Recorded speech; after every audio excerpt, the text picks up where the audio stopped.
Hey everyone, welcome to the Keystone Financial Academy. My name is Elliot, and in today's video I want to talk to you guys about credit and how to get and maintain a high credit score. Now, it goes without saying that it's really important to have a high credit score, but it's not always just for the reasons that you think. Sure, you need it to get the best rates if you apply for a mortgage or a car loan or a student or personal loan, but more than ever, credit is being used to qualify you from everything from renting an apartment to even getting a job if it's for a sensitive position such as in some finance and engineering fields. Fair or not, credit is now being used more and more as a judge of character, and the reasoning being that if you pay your bills on time, you're more than likely an upstanding and responsible person. Good personal credit is also important if you want to borrow money to start up a business or invest in real estate, as initially the lender won't have much business success to go on, and it's your personal finance and credit that will be under the microscope. So let's get into the details of how to get yourself a good credit score, and don't forget to subscribe to the channel and smash that like button. So in order to understand how to get a great credit score, you first need to understand how our credit rating system works. Now, we say credit score, but really there are two separate things to discuss here: your actual credit score and your credit history. Your credit history is simply a collection of financial data about you that goes back a number of years and is collected and recorded by one of several credit reporting agencies, or CRAs. The biggest and the best known of these CRAs are Experian, Equifax, and TransUnion, and chances are you've probably heard of these companies. Every time you get a loan or open a credit card, the CRAs hear about it and record all the details, including your repayment history. The data can then be accessed by other creditors next time you borrow money, and they can then tell if you're a creditworthy borrower and are likely to repay the money back on time. Now, credit history is definitely important, and you should check yours periodically to make sure there's no mistakes or false information in it. However, your history could be expressed as a more convenient and easy to understand number, and that is your credit score. A credit score is an actual judgment of your credit worthiness or credit risk, and is generated by the CRAs themselves or by a company called Fair Isaac Corporation, or FICO. The FICO score is a 3-digit number that runs from 300 all the way up to 850, with obviously the higher the number, the better. Now, the source of the information for your score is your credit report, but how it's organized and what carries more weight in that score is what's important, and understanding it is the key to achieving that high credit score number. Here's an image of what the FICO score actually looks at, and as you can see, a number of factors go into calculating your score. But just two of these items carry the most combined weight, so it's these two items that are of the utmost importance to focus on when you're trying to improve your credit. The biggest item is the payment history at 35% of your overall score.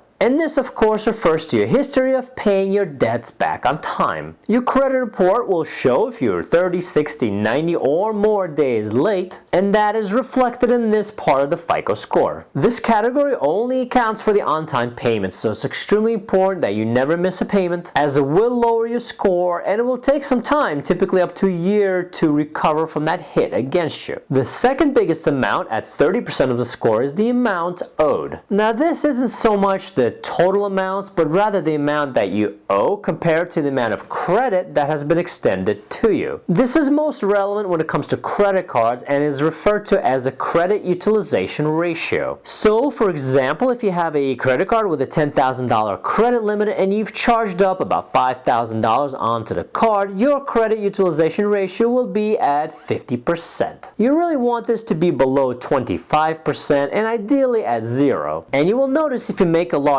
payment onto your credit card, thereby lowering the credit utilization ratio, you will notice your credit score jump quite a bit as soon as the next month.